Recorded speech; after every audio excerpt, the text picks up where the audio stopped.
After I punched my wife's brother for pouring hot spaghetti on my head at the family reunion, everyone ignored me, even my wife.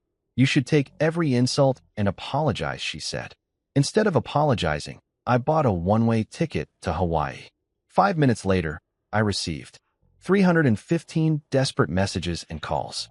So here's the thing about family reunions. They're like root canals, except at least with root canals, you get good drugs and nobody expects you to smile through the whole damn thing. But there I was, sitting in this barn-style dining hall that looked like someone had watched too many episodes of Fixer Upper and decided rustic chic was the way to go, surrounded by the Prescott clan in all their designer-clad glory. The smell hit you like a freight train the second you walked in. Marinara sauce bubbling away in those industrial-sized warmers, garlic bread that probably came from some fancy bakery in the city, and enough cologne and perfume to choke a horse. Seriously, Uncle Howard must have bathed in that stuff. I'm pretty sure I caught a contact high, just sitting downwind from the guy. I'd strategically positioned myself at the long pine table like some kind of social warfare expert, hands folded in front of me like I was back in third grade waiting for Mrs. Henderson to tell me whether my book report on Where the Red Fern Grows was going to cut it. You know that feeling when you're trying so hard to blend into the furniture that you practically become one with the wood grain? Yeah, that was me, human wallpaper at the Prescott Family Spectacular. But then there was Marissa, my wife of 6 years, and man, she was absolutely glowing. I'm talking full-on lighthouse beacon here, laughing at something her cousin Sophie had just whispered in her ear. Her whole face lit up in a way I hadn't seen since. Hell, I couldn't even remember the last time. Maybe our honeymoon. Before reality set in, and she realized she'd married the guy who shops at Target instead of Nordstrom and thinks a fancy dinner is anything that doesn't come in a drive-through bag. The rest of her family had claimed their spots around the table like they were marking territory. Uncle Howard sat there in his tailored blazer that probably cost more than my monthly car payment. And my car isn't exactly a beater, mind you. The guy looked like he'd stepped out of a whiskey ad, all Silver Fox confidence, and I own half the city energy. Then there was Aunt Margot, dripping in so much gold jewelry, she could have been mistaken for a walking Fort Knox exhibit. Every time she moved, it sounded like wind chimes in a hurricane. And then, of course, there was Tristan. Tristan. Marissa's beloved brother, who'd made it crystal clear from day one that I wasn't exactly his first choice for brother-in-law material. The guy had the kind of face that screamed, I peaked in prep school, and I'm gonna make that everyone else's problem. 6 years we'd been doing this dance. 6 years of him looking at me like I was something he'd scraped off his Italian leather shoes. The conversation flowed around me like I was a rock in a stream. All talk about ski trips to Aspen that cost more than most people's annual salaries. Wine tastings in Napa, where they probably spent more on a bottle than I made in a week, and exclusive charity galas that had guest lists tighter than Fort Knox. You know, the kind of events where they don't just check your name at the door, they check your net worth, your family tree, and probably your credit score while they're at it. I nursed my water like it was liquid courage, which, let's face it, it basically was at this point. The ice cubes clinked against the glass every time my hands shook just a little. Not from nerves, mind you, but from the sheer effort it took to keep my mouth shut while they talked about their problems, like whether the caviar at last week's fundraiser was subpar or if their personal trainers were charging too much for house calls. So the decorator says the marble we picked out might clash with the new chandelier, Aunt Margot was saying, waving her fork around like she was conducting an orchestra. Can you imagine? After we specifically told them we wanted something that would complement the existing color scheme. Sophie nodded sympathetically, like this was truly one of life's great tragedies. Oh, the same thing happened to us with the pool house renovation. You really can't trust anyone these days. I took another sip of water, wondering if anyone would notice if I just slowly slid under the table and army crawled my way to freedom. Probably not. I was about as invisible to these people as their housekeeping staff. That's when Tristan decided to make his move. He'd been eyeing me all evening like a cat watching a mouse, just waiting for the perfect moment to pounce. He leaned forward, that trademark smirk spreading across his face like spilled wine on white carpet. Ugly and impossible to ignore. Grayson, he drawled, and I swear the temperature in the room dropped about 10 degrees. You're being awfully quiet tonight. What's the matter, buddy? Did your little hometown never teach you how to keep up with adult conversation? The chuckles that rolled down that table hit me like a slap in the face. Not the kind of genuine laughter you hear when someone tells an actually funny joke, but that polite, superior kind of laughter that says, "We're laughing at you, not with you, and we want to make sure you know it." I felt my jaw clench, felt that familiar heat creeping up my neck that always showed up when I was about 2 seconds away from saying something that would probably end with me sleeping on the couch. But I forced myself to smile. One of those tight, fake smiles that feels like it might crack your face in half if you hold it too long. Just enjoying the conversation. I managed to get out, my voice steady, even though my hands were practically vibrating with the effort it took not to reach across the table and show Tristan exactly what this small-town boy had learned about conflict resolution. But that wasn't good enough for him. Oh no, Tristan was just getting warmed up. I mean, we're talking about real estate in the Hamptons, and you look like someone just started speaking ancient Greek. Maybe we should switch to discussing, I don't know, what do people talk about where you're from? Tractor pulls? County fair pie contests? More laughter, louder this time. Even Uncle Howard cracked a smile, like watching his nephew tear apart his niece's husband was quality family entertainment. I caught Marissa's eye across the table, looking for backup, for solidarity, for anything that resembled the us against the world mentality we used to have. Instead, I got that look, the one I'd become way too familiar with over the past few years. That subtle shake of the head, that slight narrowing of the eyes that said, "Don't you dare make a scene," louder than if she'd screamed it across the room. "Let it go," that look said. "Just take it and smile and pretend like it doesn't bother you, because heaven forbid we upset the delicate ecosystem of Prescott family dynamics." So I sat there, water glass sweating in my palm, marinara sauce growing cold on the serving platters, surrounded by the sound of their laughter and the smell of their expensive cologne, and I let it go. Just like I always did. Just like they expected me to. But something was different this time. Something was building in my chest, hot and tight and dangerous. Maybe it was the way Tristan's eyes gleamed with satisfaction. Or maybe it was the way Marissa looked away like she was embarrassed to be married to me. Or maybe it was just 6 years of this crap finally reaching its breaking point. Whatever it was, I had a feeling this family reunion was about to get a lot more interesting than anyone had bargained for. You know how they say time slows down right before a car crash? Well, apparently the same thing happens right before your brother-in-law decides to turn you into a walking Italian restaurant advertisement. 1 second I'm sitting there picking at my Caesar salad, which, by the way, had enough anchovies to stock a small aquarium. And the next second I'm watching Tristan rise from his chair like some kind of designer-clad villain in a really twisted dinner theater production.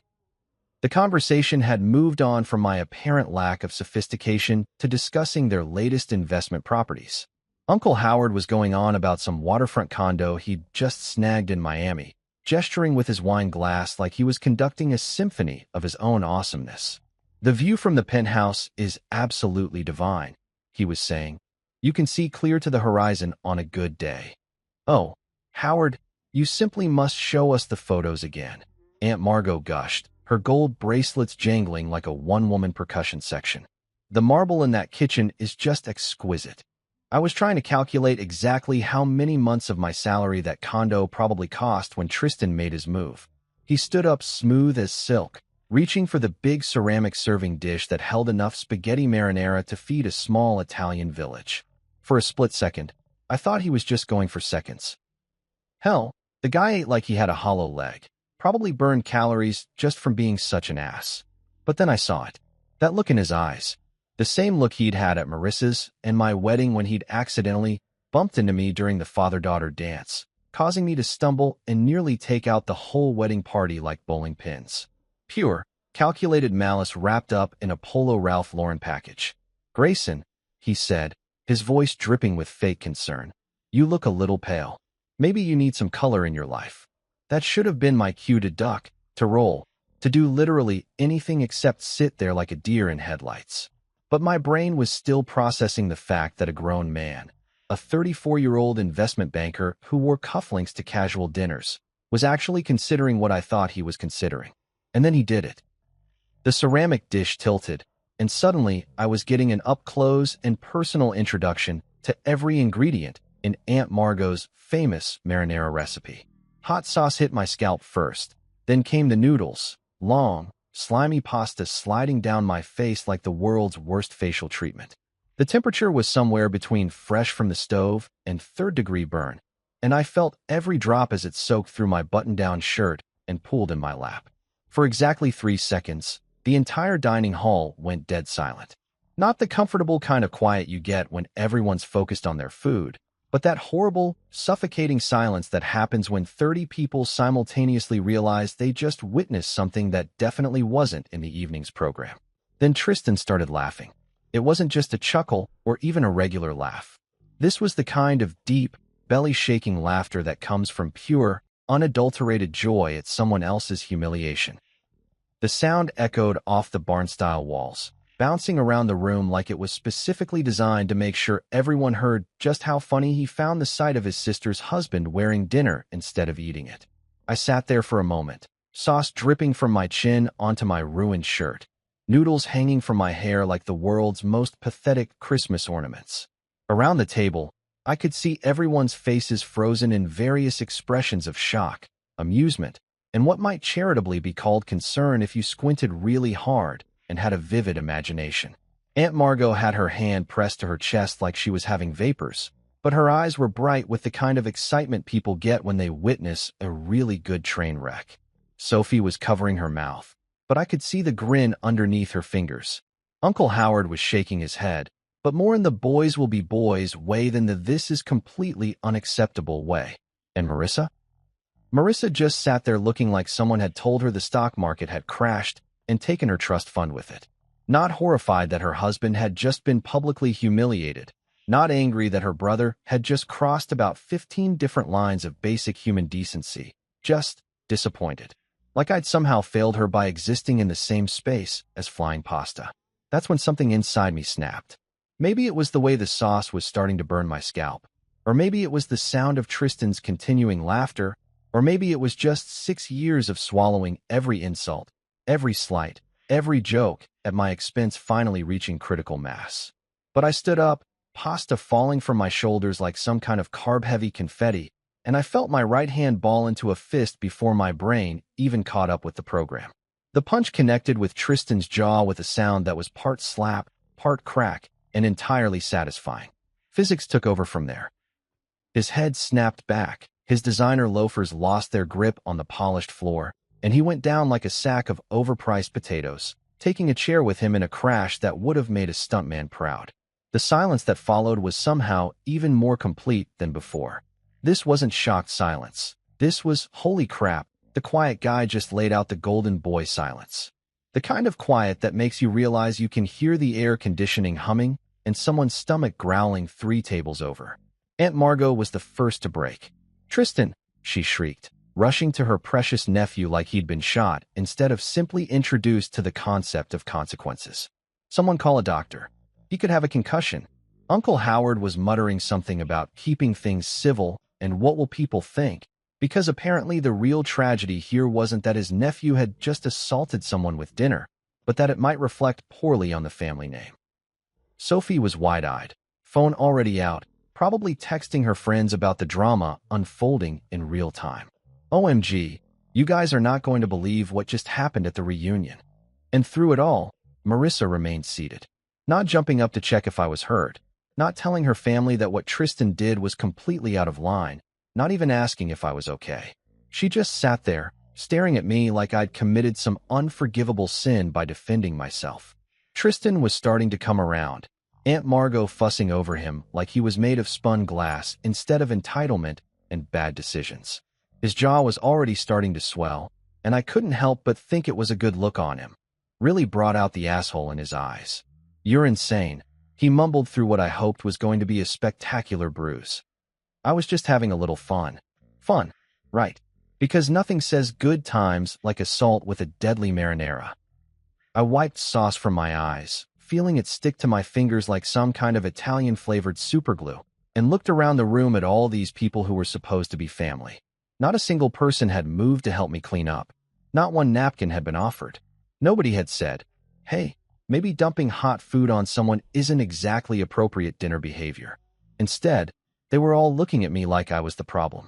Like I was the one who'd violated some sacred family code by having the audacity to hit back, when someone literally poured dinner on my head.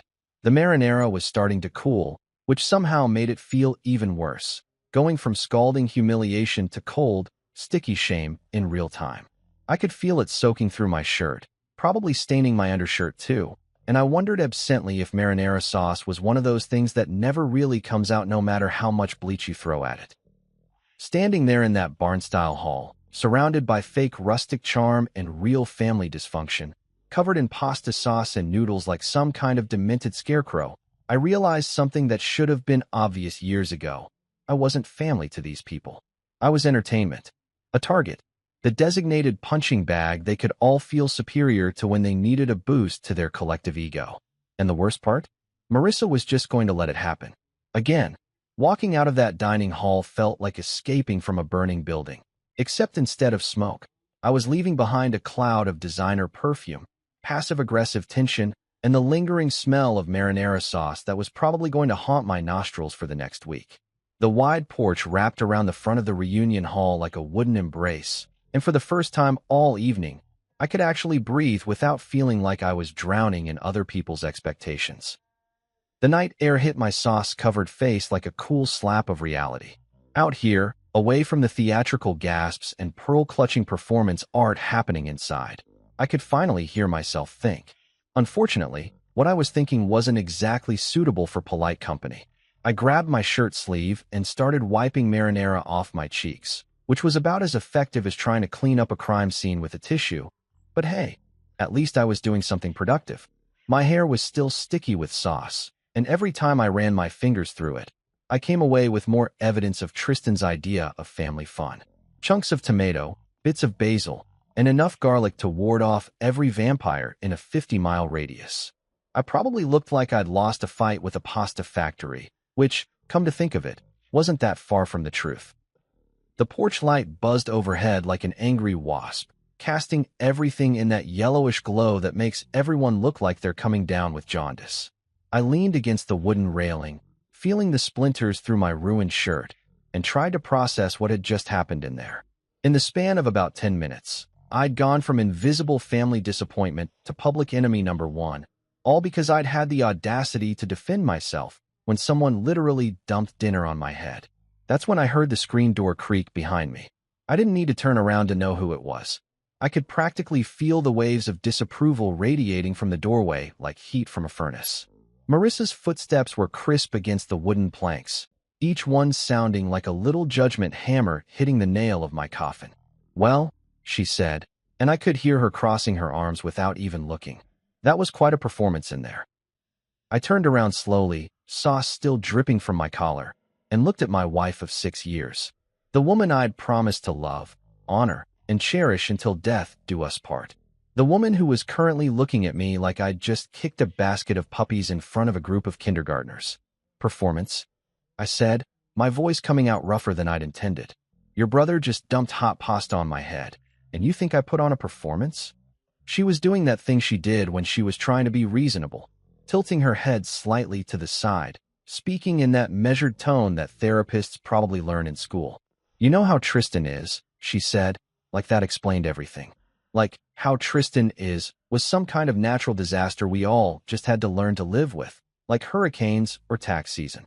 "Yeah," I said, wiping more sauce off my neck. "I know exactly how Tristan is.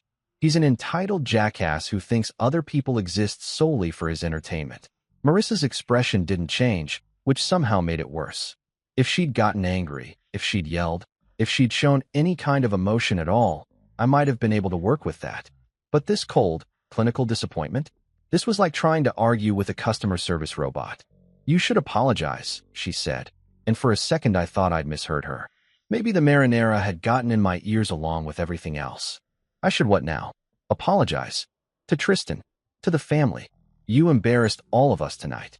I stared at her, waiting for the punchline, for the moment when she'd crack a smile and tell me she was kidding. But her face remained as serious as a tax audit, and I realized she was completely, 100% sincere. "Let me get this straight," I said, feeling that dangerous heat building in my chest again. "Your brother pours scalding hot food on my head in front of 30 people, and I'm the one who needs to apologize?" "You know how important these family gatherings are," she continued, like I hadn't spoken at all. Uncle Howard was talking about potentially bringing you into one of his investment projects. But after tonight, she trailed off, shaking her head like I'd just blown our shot at winning the lottery.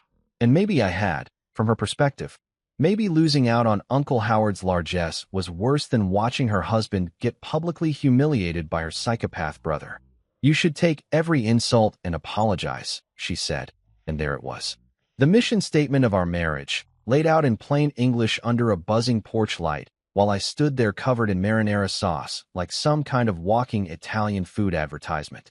I should take every insult, every slight, every joke at my expense, every casual cruelty that her family dished out like party favors. And then I should apologize for existing, for breathing their air, for daring to marry above my station, and for getting my place in their carefully constructed social hierarchy. He poured hot food on me. I repeated, because apparently I needed to say it louder for the people in the back. Hot food on my head. Marissa shrugged, actually shrugged, like someone had asked her opinion about the weather. You know how Tristan is. There it was again. The ultimate excuse, the get-out-of-jail-free card that apparently covered everything from casual cruelty to actual assault. Tristan could probably burn down an orphanage, and Marissa would just shrug and say, well, you know how Tristan is.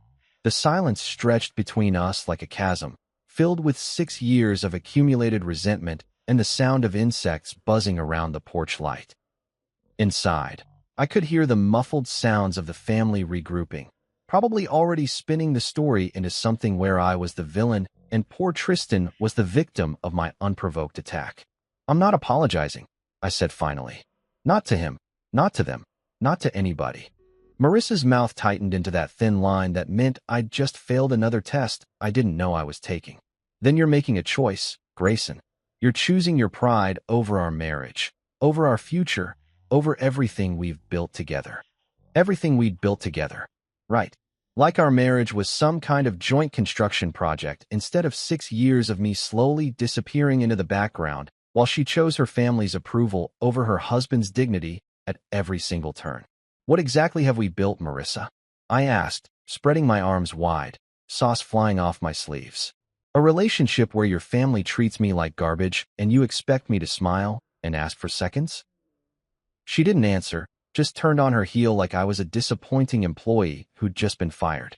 Her footsteps clicked across the porch planks with military precision, each step taking her further away from me and closer to the warm glow of family acceptance waiting inside.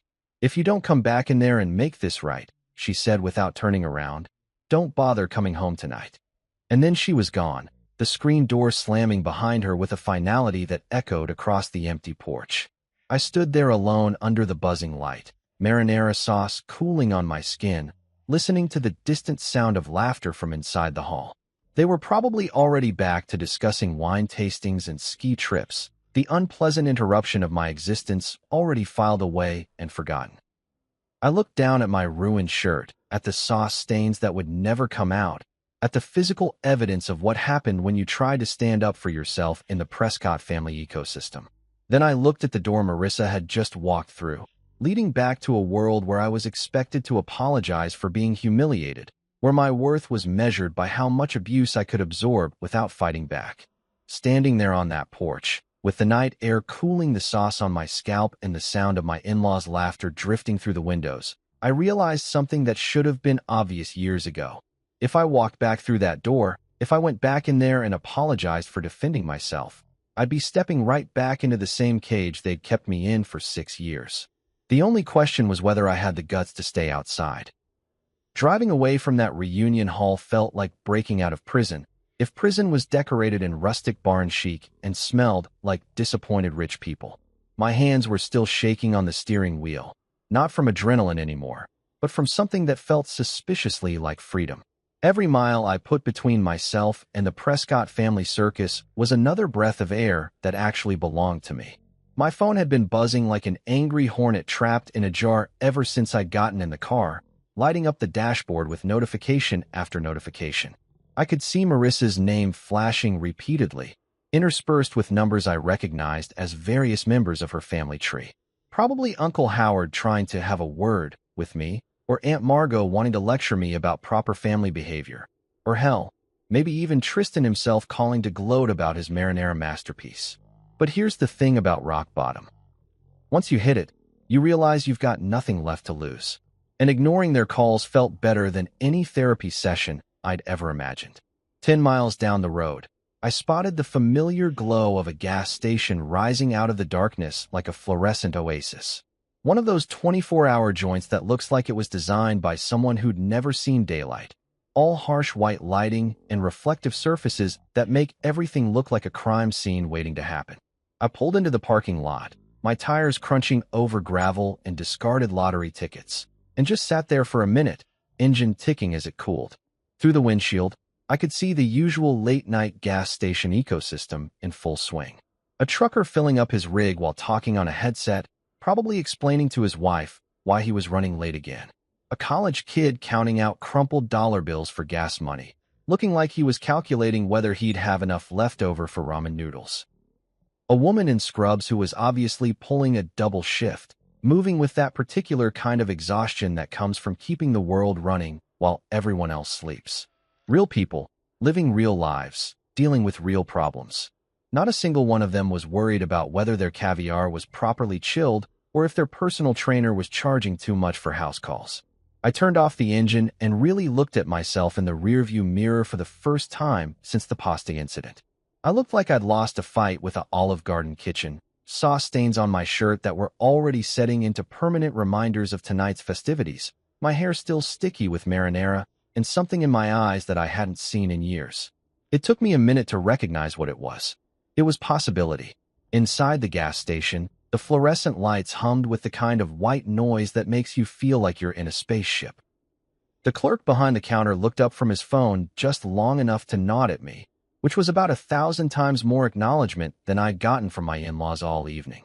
I grabbed a bottle of water and some napkins, trying to clean the worst of the sauce off my face while I figured out what the hell I was going to do next.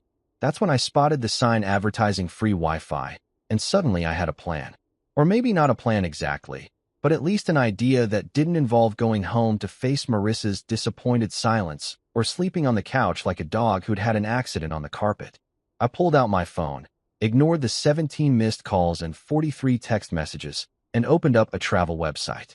The screen loaded with all those cheerful vacation photos, couples holding hands on beaches, families laughing over dinner, people living their best lives in places where nobody gave a damn about your pedigree or your portfolio. Where do you want to go? The search bar asked, cursor blinking patiently like it had all the time in the world for me to figure out my life. Anywhere, I thought. Anywhere but here. Anywhere but back to that house where I'd spent 6 years shrinking myself down to fit into spaces that were never meant for me in the first place.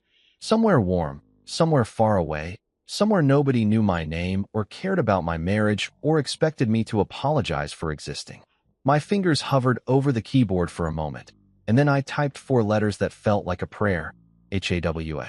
The search results populated faster than I expected, like the universe was just waiting for me to finally make a decision. Flights to Honolulu, hotel deals, car rentals, all the infrastructure of escape laid out in neat little rows with prices and times and the promise of 80-degree weather year-round.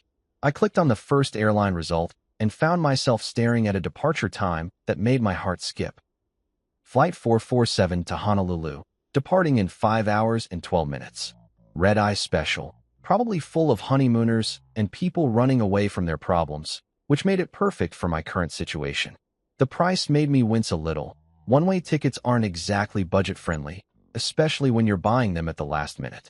But then I thought about Uncle Howard's condo that cost more than most people's houses, about Aunt Margot's jewelry collection that could probably fund a small country, about all the money the Prescott family threw around like confetti while treating me like I should be grateful for the privilege of breathing their air. Screw it. I pulled out my credit card, the one Marissa was always telling me to use more responsibly, the one that came with lectures about our budget and our future and our 5-year plan. Tonight, it was going to buy me something I hadn't had in years, a choice that was entirely my own. The booking process was surprisingly simple, like the website understood that people making these kinds of decisions at gas stations at 11 p.m. weren't looking for complicated forms and multiple confirmation screens. Name, card number, confirmation of seat assignment, and suddenly I was holding a digital boarding pass on my phone that said Grayson Mitchell, Honolulu, Hawaii, seat 23A. 23A. A window seat, which felt appropriate somehow. I'd be able to watch the mainland disappear beneath the clouds, watch everything I'd been trying so hard to fit into shrink down to nothing while I flew towards something completely unknown. The confirmation email hit my inbox with a cheerful ding, complete with helpful reminders about check-in times and baggage restrictions. Baggage restrictions. I almost laughed out loud right there in the gas station, surrounded by energy drinks and lottery tickets, and the smell of Roller Grill hot dogs. What baggage was I going to bring? The shirt covered in marinara sauce? The years of accumulated resentment? The wedding ring that suddenly felt like it weighed about 50 pounds? I paid for my water and walked back out to the car, phone buzzing again with another round of calls I had no intention of answering. 5 hours and 12 minutes until takeoff. Enough time to drive to the airport, park in long-term parking like I was going on a normal business trip instead of fleeing my entire life, and maybe grab some actual clothes that didn't look like they'd been used as target practice by an Italian restaurant. Sitting in the driver's seat, I looked at that boarding pass one more time. Grayson Mitchell, it said. Not Grayson Prescott adjacent. Not Marissa's disappointing husband. Not the guy who didn't quite fit in at family dinners. Just Grayson Mitchell, passenger, destination unknown. For the first time in 6 years, that felt like exactly the right name to be. You know that moment in action movies when the hero's phone starts going off like the world's most annoying alarm clock, and you just know that whatever peace and quiet they had is about to go straight to hell? Well, apparently my life had just turned into one of those movies, except instead of international spies or alien invasions, I was dealing with something far more terrifying. The collective wrath of the Prescott family. 5 minutes. 5 freaking minutes after I hit confirm purchase on that airline ticket, and my phone lit up like the 4th of July had a baby with Times Square on New Year's Eve. The thing was vibrating so hard against the dashboard that I was half worried it might achieve actual flight before I did. I'd barely pulled out of the gas station parking lot when the first wave hit. Call after call, text after text, voicemail notifications piling up faster than I could even read the names.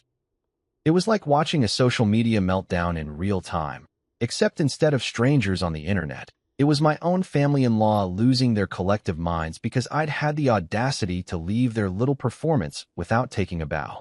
The irony wasn't lost on me that these people, who couldn't be bothered to offer me a napkin when I was sitting there covered in marinara sauce, suddenly had an urgent need to communicate now that I wasn't playing by their rules anymore. Marissa was leading the charge, naturally. Her name kept flashing on the screen like a neon sign advertising disappointment. "Where are you?" popped up in a text bubble, followed immediately by "Don't do this," and then "You're making a scene." Because apparently leaving quietly after being humiliated was somehow more dramatic than dumping hot pasta on someone's head in front of 30 people. The logic of the Prescott family, ladies and gentlemen, always consistent in its complete lack of consistency. But Marissa was just the opening act. The real show started when Tristan got involved. I could practically see him holding an ice pack to his jaw while frantically typing threats into his phone, probably feeling like the victim in all this. His messages started pouring in faster than I could delete them. "You're done," followed by, "I'll have you arrested," and my personal favorite, "You have no idea what you've started." What I'd started. Right. Because apparently throwing the first punch was dumping food on someone, and defending yourself was the real crime here. I was starting to think these people lived in some kind of alternate reality where normal cause and effect relationships had been suspended in favor of whatever narrative made them look good. Then Aunt Margot joined the party, and boy, did she come loaded for bear. Her messages read like they'd been dictated by a disappointed Victorian matriarch who'd just discovered that the servants had been using the good china. "We opened our family to you, and this is how you behave," she wrote, as if they'd been doing me some kind of massive favor by tolerating my existence at their dinner table. "After everything we've done for you, this is the thanks we get?" Everything they'd done for me. Let's see.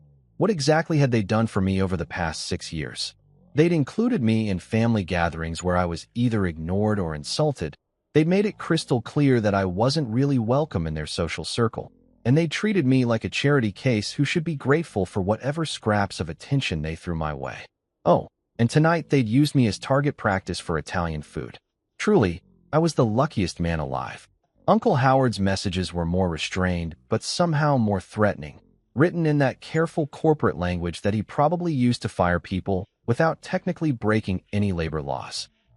"Call me immediately," he wrote, followed by, "We need to discuss your future with this family." My future with this family. Like I was an employee whose contract was up for review instead of someone who'd married into their dysfunction. But the real kicker came from Sophie, Marissa's cousin, who apparently thought this was all some kind of entertaining family drama that she could live tweet for her friends. "OMG, everyone is so upset," she wrote, complete with crying laughing emojis. "Aunt Margot is literally shaking. Uncle Howard is pacing around talking about lawyers. This is better than reality TV. Better than reality TV." There it was, the family motto in all its glory. Real people's pain was just entertainment for them, something to spice up their otherwise boring lives of privilege and plenty. I wondered if Sophie was already planning to turn this into content for her Instagram story, maybe with some kind of inspirational quote about family loyalty overlaid on a picture of her avocado toast. The messages kept coming, a steady stream of outrage and demands and threats that painted a pretty clear picture of how the Prescott family handled anyone who dared to color outside their carefully drawn lines. They weren't worried about me as a person. Not one message asked if I was okay, or if I was hurt, or if I needed anything. They were worried about their image, their control, their ability to maintain the carefully constructed narrative where they were the generous benefactors and I was the grateful recipient of their largesse. I pulled over at a rest stop about 20 miles from the airport, partly because my phone was making it hard to concentrate on driving, and partly because I needed to see just how deep this rabbit hole went. The parking lot was nearly empty except for a few long-haul truckers catching some sleep and a family with small kids making an emergency bathroom stop. Sitting there under the fluorescent lights of the rest stop, I started scrolling through the messages more carefully, and that's when I noticed something that shouldn't have surprised me, but somehow still did. Not a single one of them mentioned the fact that Tristan had dumped hot food on my head. Not one message said, "Hey, maybe my brother/nephew/son was out of line." Not one person suggested that pouring marinara sauce on someone might be considered inappropriate dinner behavior. It was all about my reaction, my violence, my overreaction to what they were probably already spinning as a harmless prank between family members. The actual assault, because let's call it what it was, had already been memory holed in favor of a story where I was the unstable one who couldn't take a joke. The counter on my phone showed 315 total notifications, and they were still climbing. 315 separate attempts to drag me back into their web of dysfunct. 315 reminders of why I'd bought that plane ticket in the first place. But here's what struck me as I sat there in that rest stop parking lot, surrounded by the honest exhaustion of people traveling for real reasons. Work, family visits, moving across the country for new jobs. These messages weren't from people who cared about me. They were from people who cared about maintaining their version of reality, where they could treat people however they wanted and never face any consequences. Not one message said, "Are you okay?" Not one person asked if the sauce had burned my skin or if I needed medical attention.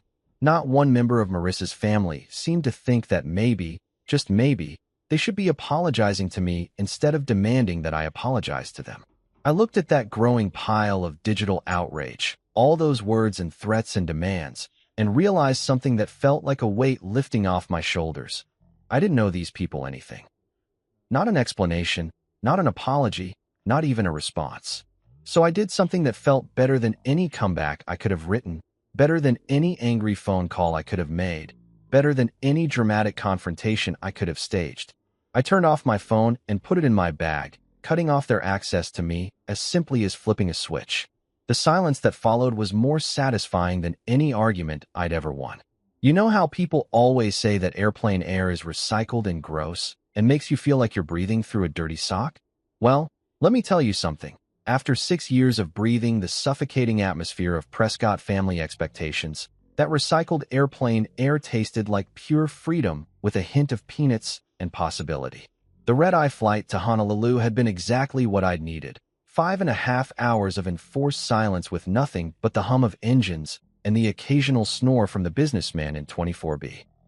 No phone calls, No text messages, no family members trying to drag me back into their twisted version of reality. Just me, a tiny bag of pretzels, and the growing realization that I'd actually done it. I'd bought a one-way ticket to anywhere but here and followed through. But nothing, and I mean nothing, could have prepared me for that first breath of Hawaiian air. The plane doors opened, and it hit me like a warm hug from a grandmother you didn't know you had. Not the aggressive, in-your-face heat that makes you want to run back inside to air conditioning, but this soft, gentle warmth that seemed to wrap around you like the world's most expensive blanket.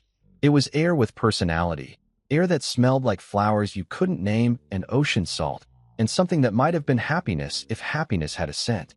I walked down that jet bridge feeling like I was entering a different universe entirely. The terminal at Honolulu International wasn't trying to impress anyone with marble floors or crystal chandeliers like the airports back home. Instead, it had this laid-back, "Hey, welcome to paradise. Try not to stress about anything" vibe that immediately made my shoulders drop about 3 inches. Hawaiian music was playing softly through speakers that didn't sound like they were trying to compete with the noise of stressed-out travelers. And everywhere I looked, people seemed to be moving just a little bit slower, a little bit easier, like they'd all collectively agreed that rushing around was probably not the best way to spend their time on Earth.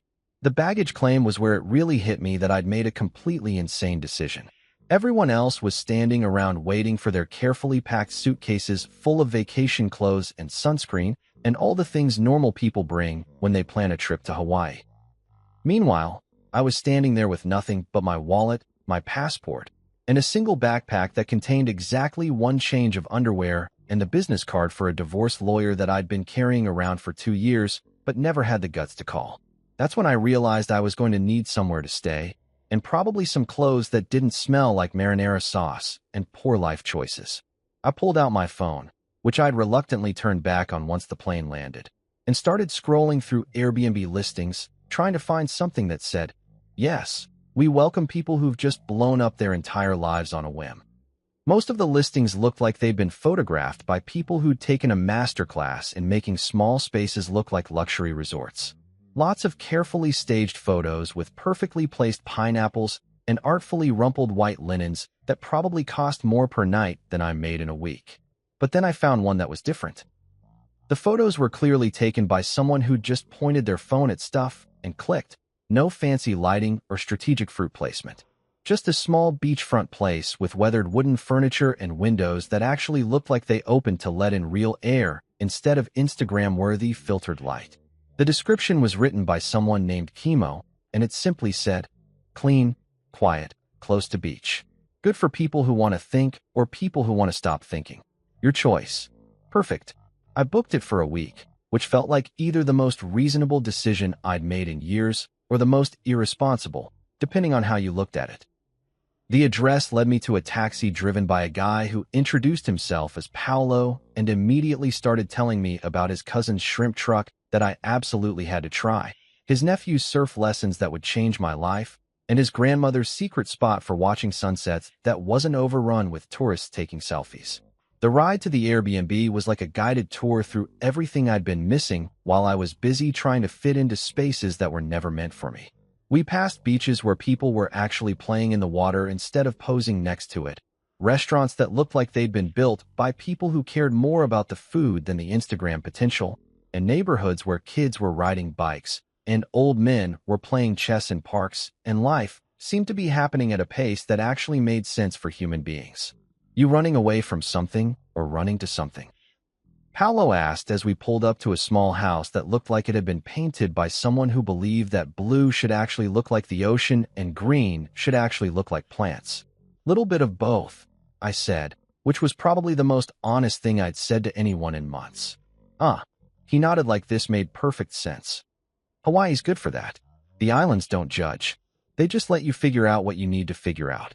The house was exactly what the photos had promised. Nothing fancy, but clean and comfortable, and so close to the beach that I could hear the waves from the front porch. There was a small kitchen with everything you needed to make actual food, a living room with furniture that looked like it had been chosen for comfort rather than style, and a bedroom with windows that opened wide enough to let in the sound of the ocean. But the real revelation came when I met Kimo himself. I'd been expecting someone who'd been polished by years of dealing with tourists, someone who'd learned to smile on command and recommend overpriced restaurants. Instead, I got a guy in his 50s with hands that looked like they'd actually worked for a living and a laugh that sounded like it came from somewhere deep and genuine. "First time in Hawaii?" he asked, and when I nodded, he grinned. "Good. The island's got a way of showing you things you didn't know you needed to see. You here for business or pleasure?" "Honestly," I said, setting down my pathetic backpack in a living room that somehow felt more like home than any place I'd lived in the past 6 years.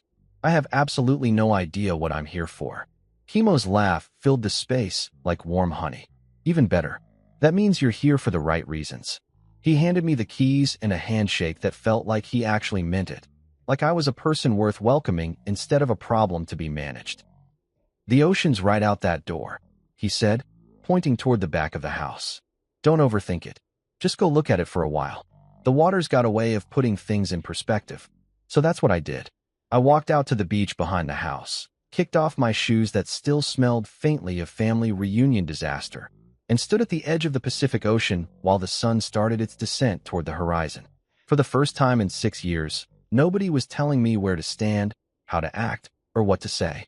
The waves didn't care about my family connections, my social status, or whether I belonged anywhere in particular. They just kept rolling in, one after another, like they had all the time in the world. Turns out when you're not spending every waking moment trying to decode the complex social dynamics of people who think you're beneath them, you have a surprising amount of time to figure out what you actually enjoy doing. Who knew? My first week in Hawaii developed a rhythm that felt so natural I started wondering if this was what normal people meant when they talked about work-life balance, instead of work-life complete psychological warfare. I'd wake up when my body felt like waking up, not because an alarm was screaming at me to get ready for another day of disappointment, and I'd walk out to the beach to watch the sunrise paint the sky in colors that didn't exist in the Prescott family palette. The mornings were the best part. There's something about being the only person on a beach at 6 a.m. that makes you feel like you've discovered a secret that the rest of the world hasn't figured out yet. The sand was cool under my bare feet. The water was this impossible shade of blue that made you wonder why anyone ever settled for swimming pools, and the air tasted like possibilities that didn't come with strings attached or family approval ratings. I'd walk for miles, picking up shells that nobody expected me to display properly or appreciate appropriately, watching crabs scuttle around like they had important business to attend to, and generally enjoying the novel experience of existing without constantly calculating how my behavior might reflect on the family name. After the beach walks came coffee and breakfast at this little cafe called Sunrise Shack that looked like it had been built by surfers who'd accidentally become excellent at making food. The owner, a woman named Keiko who had to be pushing 70 but moved like she was half that age, made coffee that could wake the dead and acai bowls that tasted like someone had figured out how to turn tropical paradise into breakfast. "You're the mainland guy staying at Kimo's place," she said on my third morning, not really asking. Island communities, I was learning, had their own communication networks that made social media look sluggish. "Guilty as charged," I said, wondering if being the mainland guy was going to come with its own set of expectations and requirements. "Good," she said, sliding a plate of fresh fruit across the counter. "Kimo says you look like you needed to get lost for a while. Hawaii's perfect for that. Getting lost. I like that way of thinking about it better than running away, or having a midlife crisis, or whatever psychological label the Prescott family was probably attaching to my disappearance. Getting lost implied that you might eventually find something, whereas running away suggested you were just a coward who couldn't handle adult responsibilities. The afternoons were for reading. I discovered that when you're not constantly stressed about family dinner performances or social obligations that felt like pop quizzes you hadn't studied for, you could actually concentrate on books for more than 10 minutes at a time. I'd grab something from the little bookstore in town, a place that clearly existed because the owner loved books, not because she'd calculated the optimal profit margins on literary fiction, and find a spot on the beach or at one of the outdoor cafes where nobody cared if you sat there for 3 hours nursing a single iced tea. It was at one of these cafes, a place called The Grind that had mismatched chairs and Wi-Fi that worked about 60% of the time, that I met Lonnie. She was at the table next to mine, hunched over a laptop and muttering things that sounded distinctly uncomplimentary about website design platforms. "You okay over there?" I asked after she'd called her computer something that would have made Aunt Margot clutch her pearls so hard she'd probably need medical attention. "Oh, I'm fantastic," she said, her voice dripping with enough sarcasm to fill a swimming pool. "Just trying to update my shop's website, and this piece of garbage platform is acting like I asked it to solve world hunger instead of add a simple photo gallery."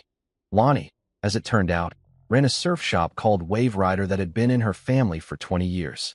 She was about my age, with sun-bleached hair and hands that looked like they'd spent a lot of time fixing things, and she had absolutely zero patience for technology that didn't work the way it was supposed to. "What kind of shop?"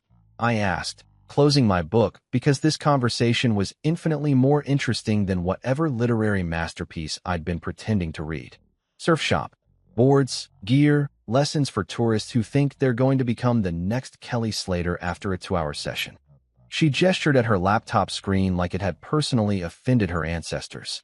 "We do pretty well, but our website looks like it was designed in 1995 by someone who'd never seen the internet before." Here's where things got interesting.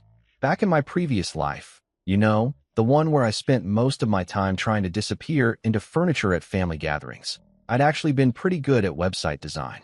It was something I'd picked up in college and kept doing on the side, mostly for small businesses that couldn't afford the big fancy agencies that charged more for a logo than most people made in a month.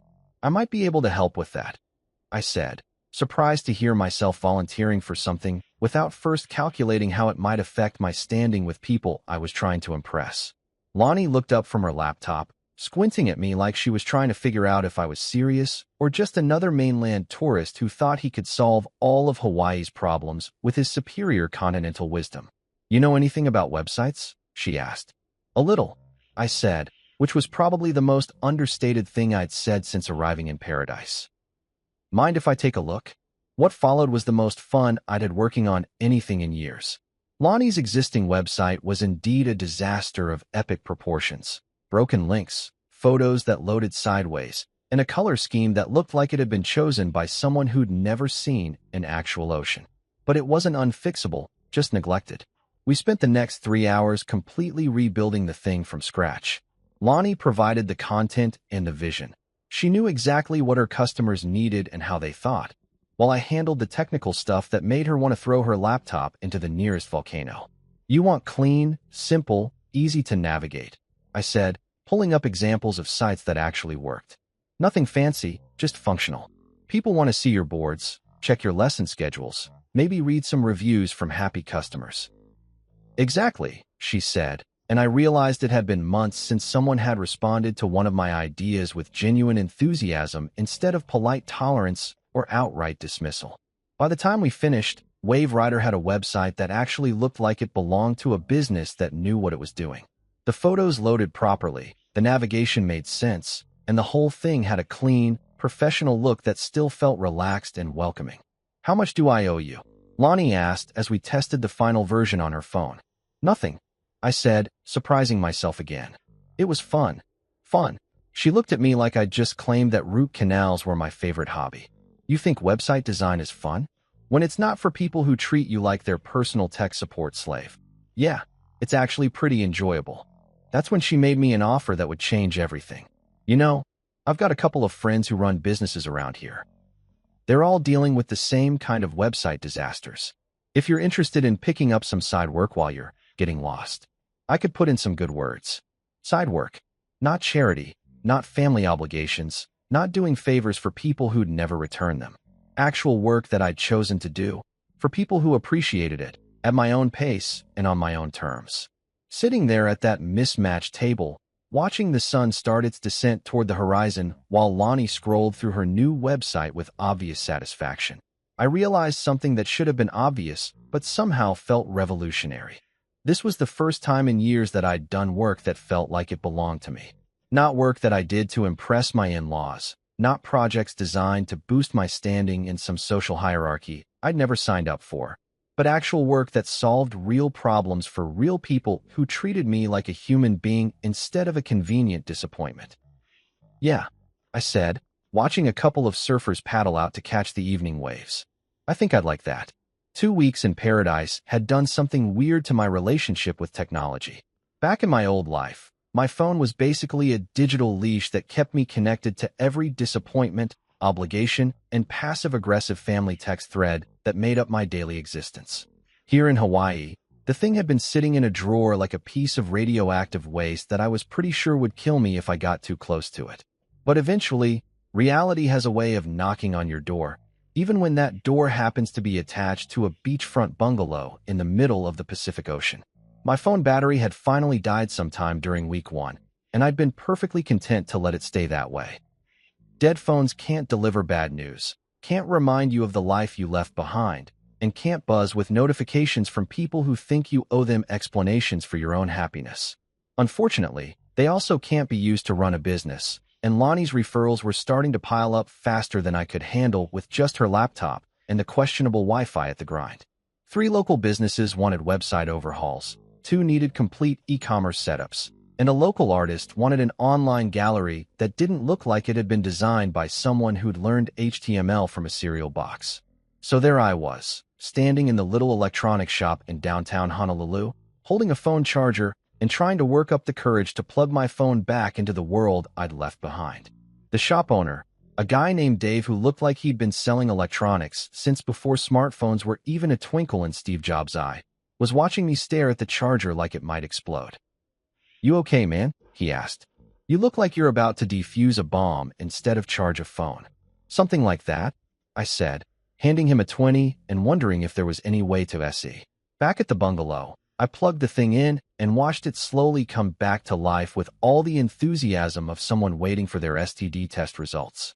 The Apple logo appeared, followed by the home screen, followed by the most ridiculous notification badge I'd ever seen in my life. 347 unread messages. 347. I sat there on Chemo's comfortable old couch, listening to the waves crash outside, and watching that number blink at me like a neon sign advertising everything I'd been successfully avoiding for the past 2 weeks. Part of me wanted to throw the phone right back in the drawer and pretend I'd never seen it. Part of me was curious about just how deep the rabbit hole of family outrage had gotten in my absence. Curiosity won, because apparently I'm a glutton for punishment. The voicemail box was completely full, 37 messages that I was pretty sure would contain enough guilt, manipulation, and threats to power a small city. I started with those, figuring I might as well get the worst of it over with first. Marissa's voice hit me like a cold slap of reality. The first few messages were angry, really angry. "Where the hell are you, Grayson? You can't just disappear like this. We need to talk. Call me back immediately." Her voice had that sharp edge it got when she was trying to control something that wasn't cooperating, like a broken appliance or a husband who'd finally grown a backbone.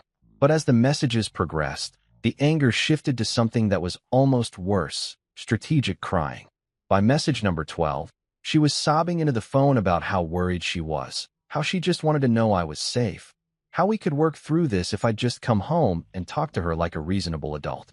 "I know you're hurt," she said in one message that was clearly performed for an audience. "I know things got out of hand at the reunion, but running away isn't the answer, Grayson. We're married. We made vows. You can't just abandon everything because you had a fight with my brother." A fight with her brother. Right.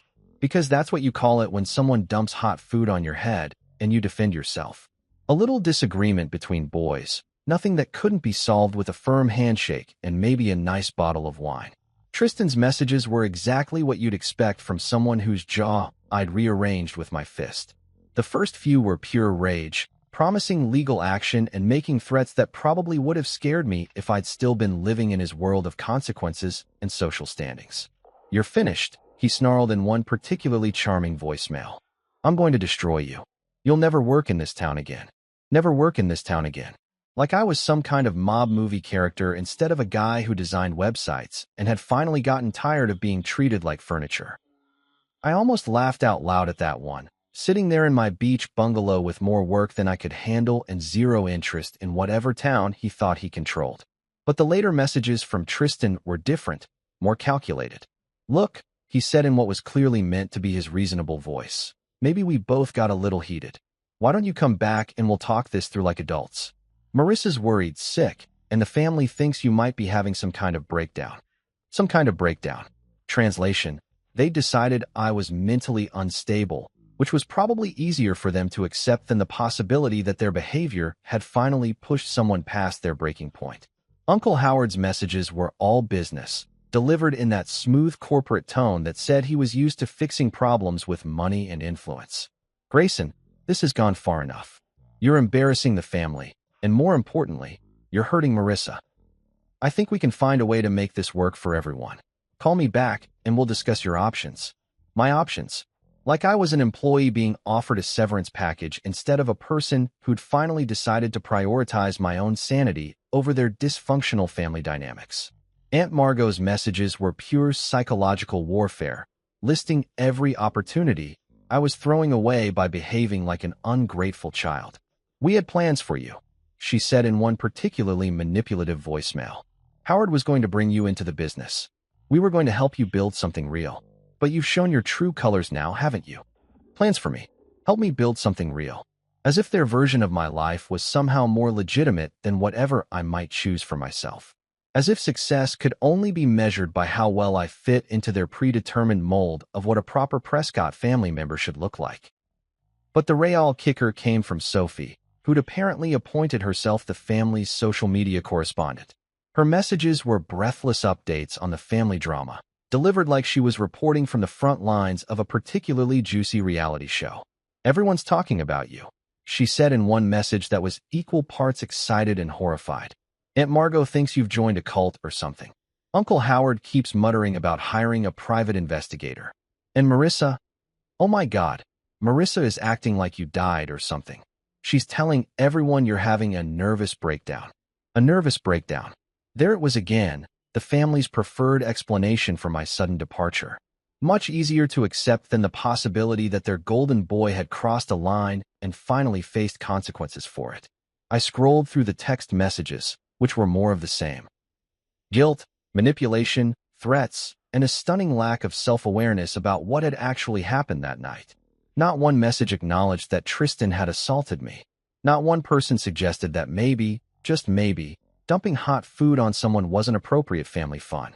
It was all about my reaction, my over-response, my inability to take a joke and play along with their twisted version of family bonding. But here's what struck me as I sat there in that peaceful bungalow, listening to the sound of waves and feeling the warm Hawaiian breeze through the open windows. Their anger wasn't really about me leaving.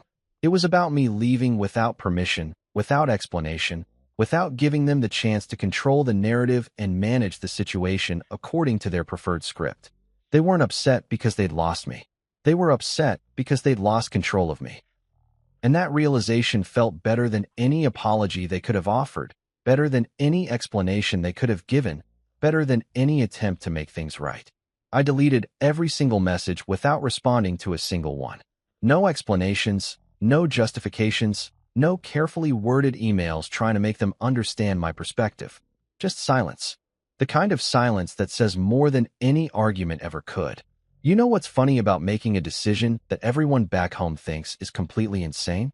Eventually, you stop caring whether they think it's insane or not, and you start focusing on whether it's actually working out for you. And let me tell you, 3 weeks into my Hawaiian adventure, things were working out better than I had any right to expect. The website work that had started with helping Lonnie had turned into something that looked suspiciously like an actual business. Word travels fast in island communities, especially when that word is mainland guy who can make your crappy website stop sucking without charging you a fortune. My phone, the same phone that had been buzzing with family drama and threats just a week ago, was now ringing with calls from local business owners who had actual problems they wanted me to solve. There was Maria, who ran a food truck called Island Fusion and needed an online ordering system that didn't crash every time more than 3 people tried to use it simultaneously. There was Tommy, a fishing charter captain whose website looked like it had been designed by someone who'd never seen a boat, let alone been on one. And there was Elena, who made jewelry from beach glass and shells and wanted an e-commerce site that captured the spirit of her work without looking like every other generic craft store on the internet. Real work for real people with real problems. It was a revelation that probably shouldn't have been as surprising as it was, but after years of doing favors for Marissa's family connections, People who treated web design like some kind of mysterious voodoo and expected miracles while complaining about every invoice. Working with folks who actually appreciated what I was doing felt like discovering a new planet. The best part was that nobody here knew about my previous life as the family disappointment. To Maria, I was just the guy who fixed her website so customers could actually place orders without wanting to throw their phones into the ocean. To Tommy, I was the computer wizard who made his charter business look professional enough to compete with the big resort operations. To Elena, I was the person who figured out how to make her art look as beautiful online as it did in real life. None of them cared that I'd never been good enough for the Prescott family standards.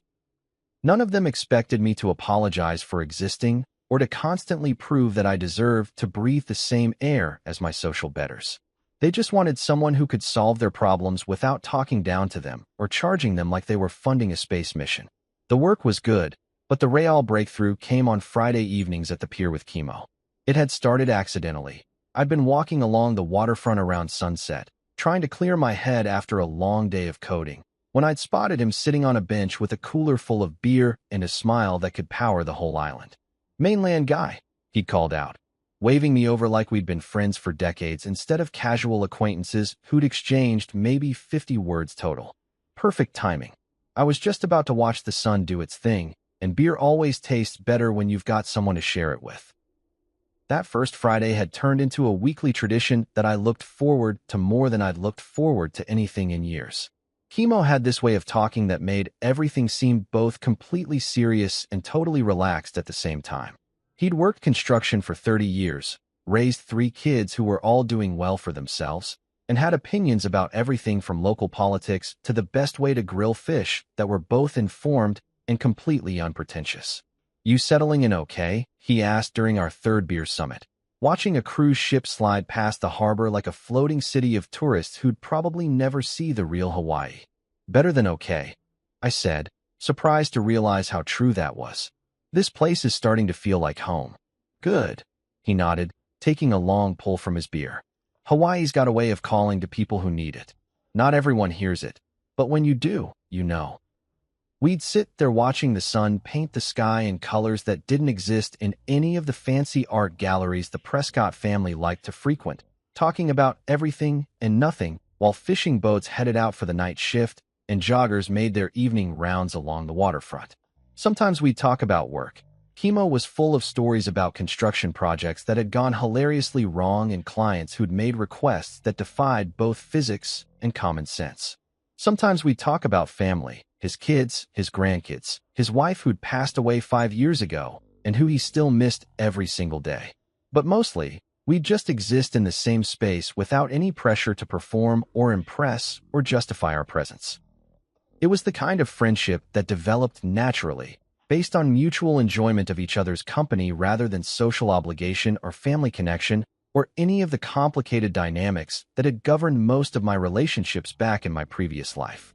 "You ever miss it?" he asked one evening, gesturing vaguely in the direction of what I assumed was the mainland. "Whatever you left behind to end up here?" I thought about that question longer than I probably needed to. Did I miss anything about my old life? The house that had never really felt like mine? The family gatherings where I was tolerated rather than welcomed? The constant feeling that I was failing some test that nobody had bothered to explain to me? "I miss the idea of it," I said finally. "I miss thinking that I had a place where I belonged, even if that place never actually existed." Chemo nodded like this made perfect sense. That's the difference between missing something real and missing something you wished was real. One's worth going back for, the other's just nostalgia for a life you never actually had. The more time I spent in Hawaii, the more I realized he was right. I wasn't homesick for my actual life. I was homesick for the version of my life that had never existed outside my own hopeful imagination. The version where Marissa's family accepted me as an equal, where Tristan treated me like a brother instead of a target, where I fit into their world without having to shrink myself down to accommodate their expectations. But that version had never been real, and pretending it might someday become real had cost me years of actual happiness in favor of hypothetical approval from people who'd never actually intended to give it. The island routine was healing something in me that I hadn't even realized was broken. Morning walks on the beach where nobody expected me to network or make small talk about my career prospects. Afternoons working on projects that people actually appreciated instead of endured. Evenings watching sunsets with a friend who liked me exactly as I was instead of constantly hinting at ways I could improve myself to better fit his social circle. For the first time in years, maybe ever, I was living a life that felt like it belonged to me instead of everyone else. The work I was doing was work I'd chosen, for people I genuinely liked, at a pace that felt sustainable instead of frantic. The friendships I was building were based on mutual respect and shared interests instead of family obligation or social climbing. It wasn't the life I'd planned when I was sitting in that gas station 3 weeks ago, buying a one-way ticket to anywhere that wasn't where I'd been. But it was a life that fit me in ways that my carefully constructed previous existence never had. And for the first time since I could remember, I was excited about tomorrow instead of dreading it. 3 months.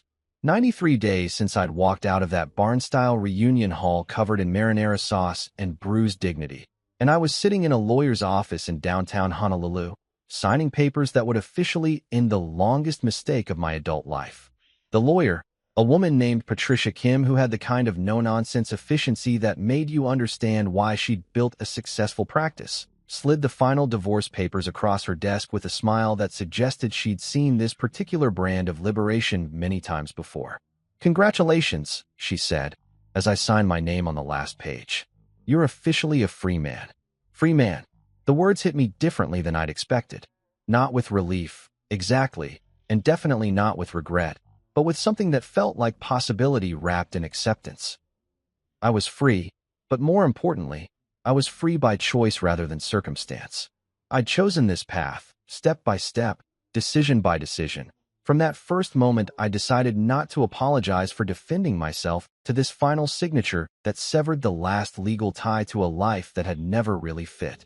The apartment above Lonnie's surf shop had become available 2 weeks ago when the previous tenant, a yoga instructor named Rainbow, who was probably born with a much more conventional name, had decided to follow her chakras to Sedona or some other place where people took spiritual guidance from crystals seriously. Lonnie had offered me the space before it even hit the market, which was either a sign of friendship or a practical business decision based on the fact that I'd already fixed her computer system 3 times and installed a security camera that actually worked. Either way, I jumped on it faster than a tourist jumping away from a Portuguese man of war. The place was small.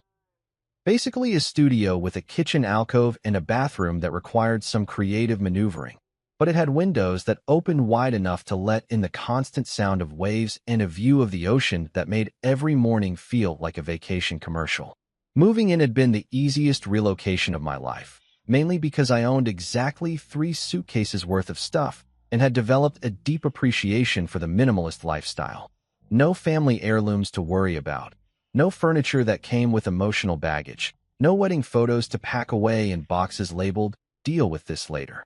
Just clothes, a laptop, some books, and a coffee maker that had become my most prized possession after discovering that Island Time included a much more relaxed approach to caffeine availability. The business had grown beyond anything I'd expected when I first helped Lonnie with her website disaster.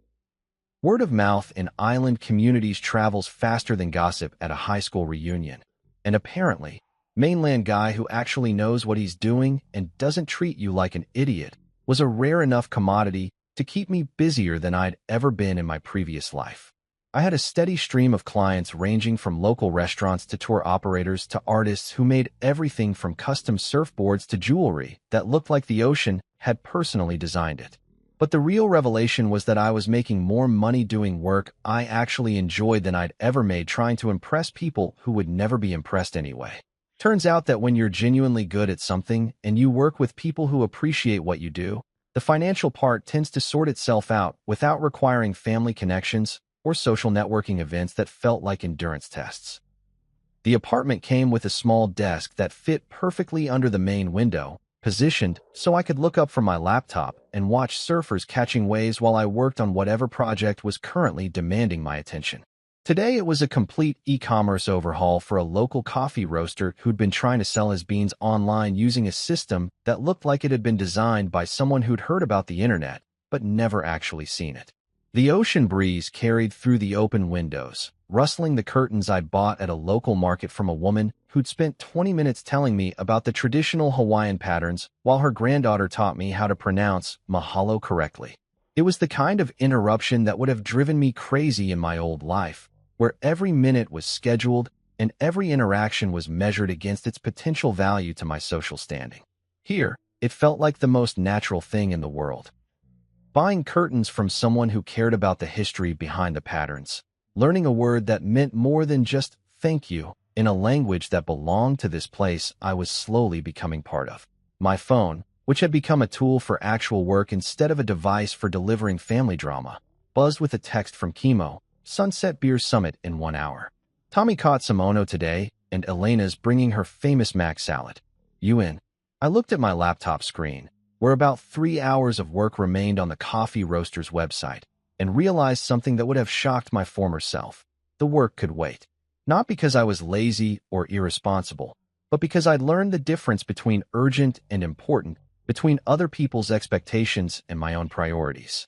The website would get finished, the client would be happy, and the world would continue spinning without requiring me to sacrifice every moment of personal time on the altar of productivity. Definitely in.